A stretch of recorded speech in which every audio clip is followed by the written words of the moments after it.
Magandang araw mga kabukid. Welcome back to my channel, El Kabukid. Ngayong araw na to mga kabukid, nandito tayo sa Hulo, Sitio Hulo ng Natividad, ano? Para magbigay update po doon sa binhi or punla, no, na itinanim po sa semento ni Sir Isagani. Ipakikita ko po sa inyo dahil ito po itinanim ng December 22, kung gaano na siya ganda ngayon. So ayan na ang resulta.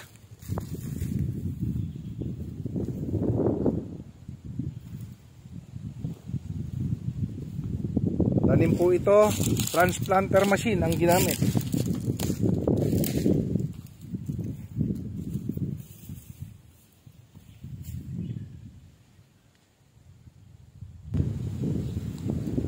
Ang ganda ng bulas.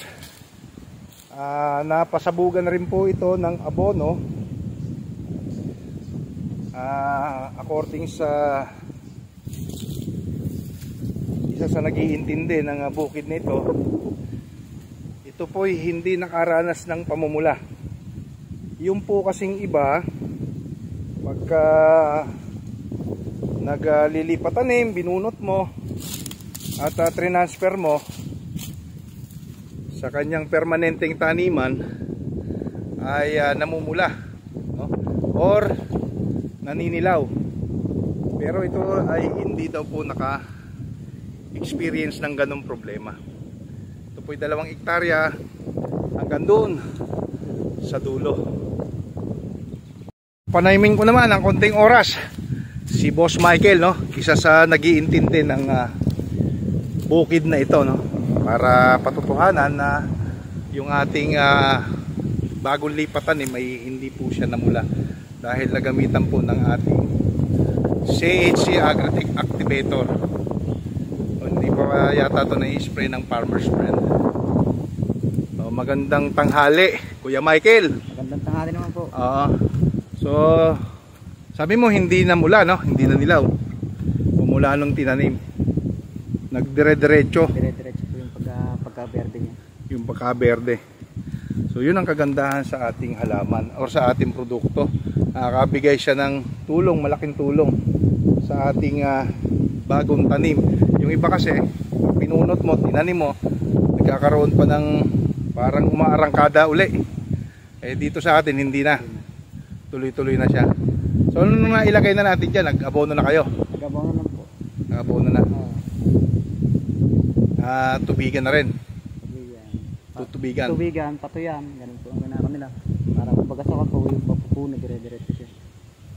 Yun ang kagandahan. So ito po ang unang update ko sa bukid na ginamit tanim ay planters machine. Ayan. Salamat Boss Michael at nandito ka. Inabutan kita rito. Muntik akong wala makausap pa. Taong buwan nagpapatubig eh. Okay. Salamat sa oras mo.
stock. Napakagaling din po kasi magpalumot nitong ating activator. Ito ay tanim ng December 22. Ngayon po ay January 9. So ilang days pa lang siya. Pero naabonohan na po nila ito. At nagpapasok na rin po sila ng tubig. Berde, no? Hindi po nanilaw. Tuloy-tuloy ang acceleration ng ating halaman o yung bagong tanim na ito. Kaya nakakatuwa naman. So yung unang update ko mga kabukid sa aking mga masugid na taga-subaybay ng aking mga bidyong ina-upload. Ayan po, no?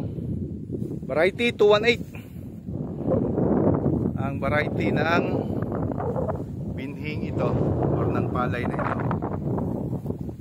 At pakalakas ng hangin. Hindi umuubra yung akin to.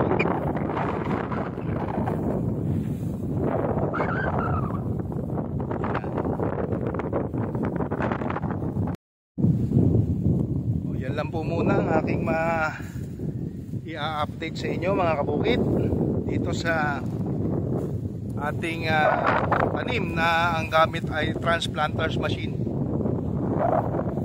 Napakaganda na lang ibinubulas.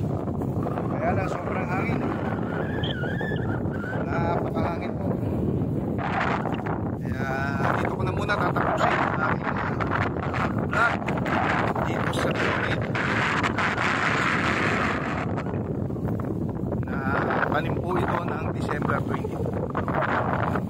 So yun, sa mga gusto ring sumubok ng aming produkto, pwede po kayong tumawag dyan sa number na makikita nyo sa inyong screen. Bisitahin nyo rin po yung aming website na www.elkabukid.com.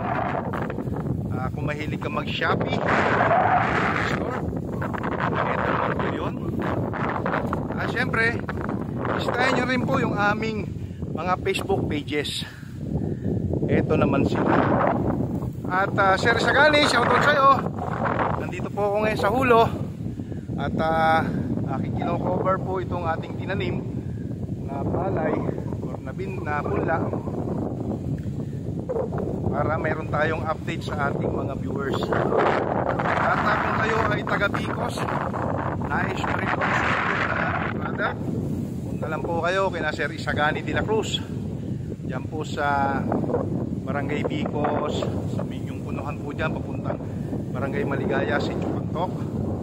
At marami pong stock si Sir Isagani po dyan. At sa mga subscriber ko, followers, likers, saludo po sa inyo si El Kabukid. Maraming salamat po sa inyong lahat sa patuloy na pagsubaybay ng aking mga videos, no? Yung mga ina-upload kong videos dyan. Thank you po. At syempre, kung bago ka pa lang sa aking channel, ay ano pang hinihintay? Paki-like and share naman po. At ang pinaka-importante, subscribe po mga kabukid. Hanggang dito na lang po. Ingat po kayo palagi and God bless.